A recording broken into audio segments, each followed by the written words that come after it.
welcome to Stan the Wine Man TV. I am your host, Stan Rattan, and this is a Blue Collar Wine Show where I help you spend your wine dollars wisely. Now, I get super excited about great value wines, as you know, and I will clarify that I do review expensive wines from time to time just to see if they're worth the money, and I'm sure you guys appreciate that. In fact, some of the episodes that get the most views tend to be some that are more expensive.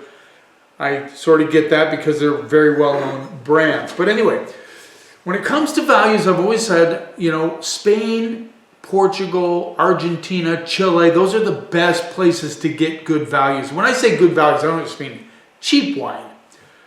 I mean inexpensive wines that are good for the money. That's what I'm talking about, especially with my campaign right now to get you younger people to get into the wine world. I do think it's a problem that many wine reviewers, many periodicals just keep pumping and pumping these big expensive wines, giving them big scores, and it's intimidating to those who do not have the discretionary income. We are going to look at Portugal. This is one of the best places, I believe, to get some of the best values in the world, hands down. Now, they can be intimidating because some of the names of the grapes are hard to understand, but you don't have to necessarily know how to pronounce those names. I can screw them up just as easily as anybody. The point is a wine good? Does it taste authentic? And is it good for the money? That's really what we're looking at here. And we have 3 wines from Portugal that I'm going to review. We'll see how they turn out, and they're all under 15 bucks, which is a really cool price point, especially for those of you who do not have a lot of money but want to start to get into wine. Go look for Portuguese wines.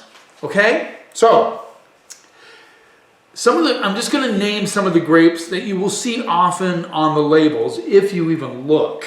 Really.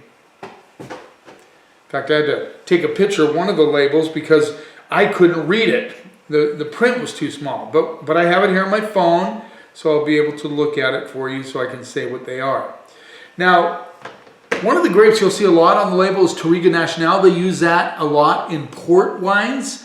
So, like when you drink a port, I know a lot of you probably like port. Sweet, it's good, it's delicious. Touriga Nacional is one of the main grapes they use there. Tempranillo is used a lot in Portugal, and they have 2 names for Tempranillo. In fact, Tempranillo is one of the grapes that has the most synonyms of any grapes in the world. They call it a bunch of stuff. But in Portugal, if you see Aragonés or Tinto Roriz, you're just looking at Tempranillo. So a lot of us know Tempranillo. Spain does a ton of it. So Tempranillo might be familiar. They also have Jaun, which is a grape called Mentilla in Spain. You might not have heard of that, but I like Mentilla, and it's called Jaun. Alfracidro is one of the other grapes there. Trincadero, Bega, those are grapes that you will see on the label. But it doesn't matter if you can pronounce them. It doesn't matter if you can understand them. But the point is it good wine? Now, 2 of these wines are from a producer who does not like to even mention what they use in the wine, so that's kind of cool. This is the first one. The producer is Casa Santos Lima. They're sort of a co-op sort of winery. They do a lot of different labels. And this is Vino Regional Lisboa or Lisbon. Vino Tinto red wine. This is a 2022. It's called Escapada.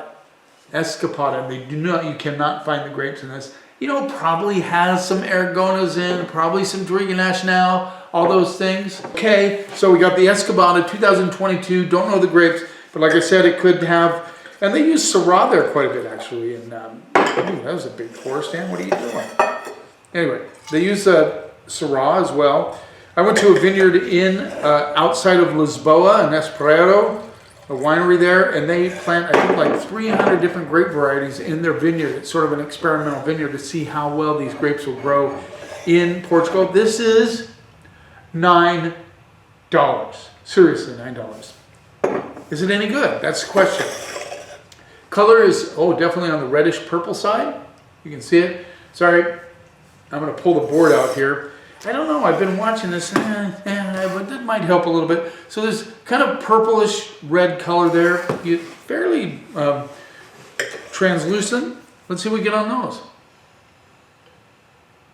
So I'm getting some nice currant and red berry notes on the nose. There's an interesting, a little bit of a kind of a leafy component, but not strong, just barely.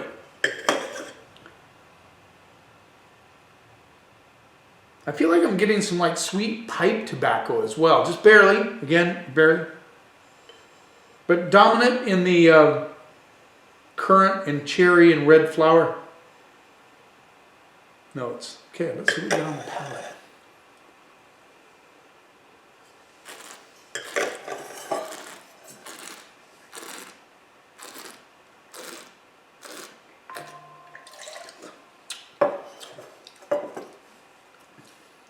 Not super intense, kind of light. In fact, I had a customer today pick up a case of this at the store because she feels like Pinot Noir is a little too light. She really liked this wine. I understand why. It has some intensity to it.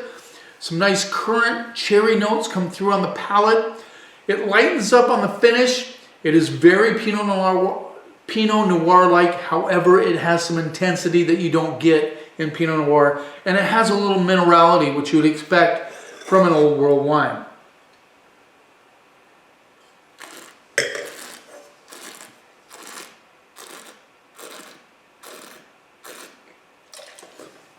Kind of nice little hit of sweet tannins on the mid palate, then it dries out on the finish. You get that cherry currant notes that kind of linger on the palate, which is interesting, and just a hint of spice as well. Might have a little Syrah in it. You'd get that spice from the Syrah. They definitely don't use oak on this wine. If they did, it'd be a lot more money because oak is expensive. It almost feels like it might be concrete. I don't know. Could have a little bit of oak staves in it.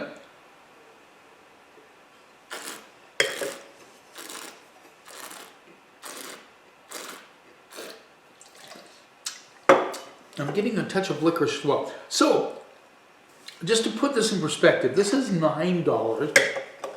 It doesn't taste fake at all. Has good fruit. Has some, like I said, currant, dark cherry, a little bit of minerality, licorice coming through on the backside, and the finish lingers. Not super heavy weight in the palate, more Pinot Noir-like in the body, but yet very, very good. And I'm telling you right now, for a beginning wine drinker, this would be an excellent start, and it is only $9. Crazy. I'm just going to go, I just have to go B-. I think it's that good for the money. B-. Great grade for that. Now let's move on. This is one I had to take a picture of. This is a Cabriz from the Dow, Portugal, up in the north. You're familiar with Douro, that area up there, 2022, same vintage. This is $12, and it is, I'm going to look at my phone because I had to take a picture, it was too small for me. 30% Touriga Nacional, that's, up in the Douro, that's where they make the port. 30% Aragonés, Tempranillo, and 40% Alfroxadro. Alfroxadro. Grape, you probably never heard of it, but if you drink more Portuguese wine, you would have heard of it.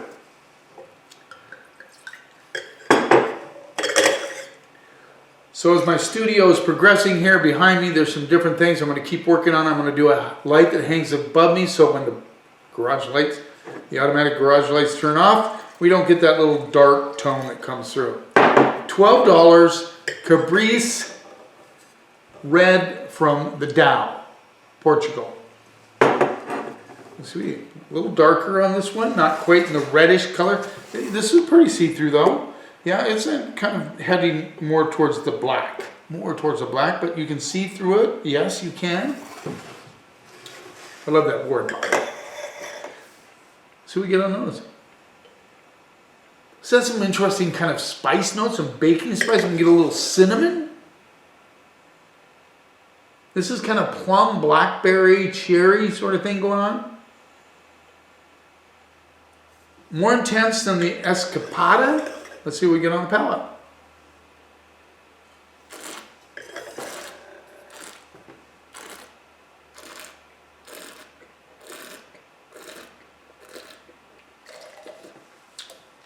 Talk about a crowd pleaser.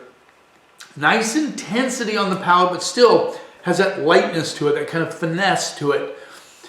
Kind of like, you know, putting Mike Tyson in a ballerina suit sort of thing. Get the idea. Yeah, nice intensity, blackberry, plum, cherry notes coming through. Softer tannins, but a little bit of spice there. Long finish. I'm even getting a kind of a hint of tobacco on the back end, which is really cool.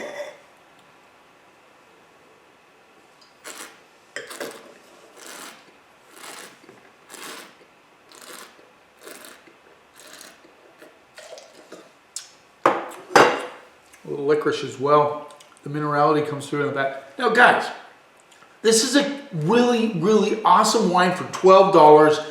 Seek it out. If you're a beginning wine drinker, you want to save some money, or for anybody for that matter, that would like a really good table wine, spaghetti, steak, whatever, this could handle those things. It would even go good. It would even go well with salmon. I think my wife would like this. Just light enough. She likes a little lighter wine. She likes Pinot Noir. She likes Liatico from Crete. She's going to experiment with the Grenache tonight. So she would like this one. I think this is a great wine. I'm going to go B, hedging towards B+. It's a fantastic wine for $12. Now let's move on. Same Casa Santos Lima. Don't like to tell the grapes. This is called Confidencial Red Reserva 2020. I guess they use 10 wine. I looked this up. 10 different grapes. They're all confidential. Confidential. Get it? $13. 13 bucks. Okay. Haven't tried this one in a while. Interested to see how it shows. Okay. I mean, come on, guys. 13, 12, 9? Are you serious? So far, so good. Let's see what we get. Let's look at the color. Okay, again, this one has a little bit of a little bit of copperness to it. You can see through it pretty well. Yes, you can. But, you know, on the lighter side, but into the darker tones with a little bit of a kind of a copper edge to it. Interesting. Okay, let's see what we get on those. 10 different grape varietals. They keep it confidential. Probably has Aragonés or Tinto Reyes, same grape. Probably some Touriga Nacional. Maybe some of these other ones, like I have a Shadro, Jean, maybe. A little bit more muted than the second one, the Caprice. Actually, quite a bit more muted. I'm having trouble extracting. There's an earthiness to this one that the other two didn't have.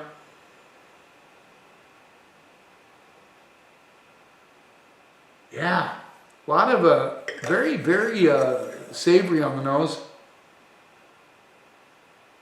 I'm getting definitely getting a little bit of plum. Maybe some beets. It's kind of meaty. Which should make me think maybe it has some Syrah in it as well. There's a perfume element coming through right at the top. I'm getting sort of a sweet red flower. Very interesting nose. Let's see what we get on the palate.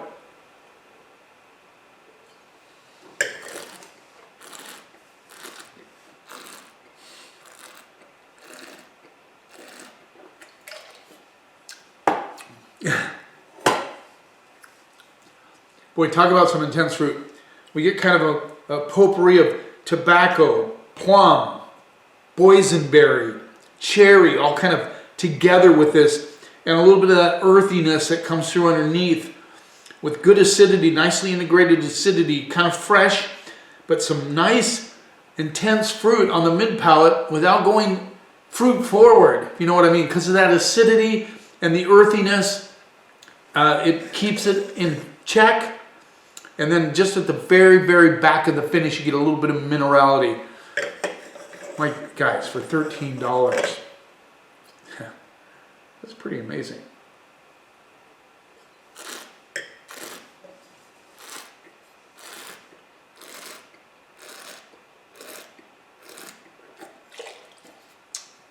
It has some sweet tannins. The tannins are a little bit more structured than the other two, but the other two are excellent. But this one has a little bit more guts to it. Solid wine. And all these would be crowd pleasers, just seriously, and you wouldn't have to spend a lot of money. We've got some holidays coming up, guys, and I think these wines would really work with Thanksgiving, whether it be duck or the traditional turkey dinner. These would be excellent. This is not a Thanksgiving episode. I have a couple of those coming up. Of course, you almost have to as a wine person. I know it's a loud, noisy field out there with people talking about it, but I'm going to look for the best values, and these would work with turkey, just saying, but they are fantastic values. And for you younger people, I hope you guys are watching this program. I hope you're enjoying it, and I hope you realize that you can find great wines at great prices, especially if you go to Portugal. Just saying. Well, I hope you enjoyed this episode. Please subscribe to my channel so you can see what's coming up. You keep watching, and I'll keep helping you spend your wine dollars wisely.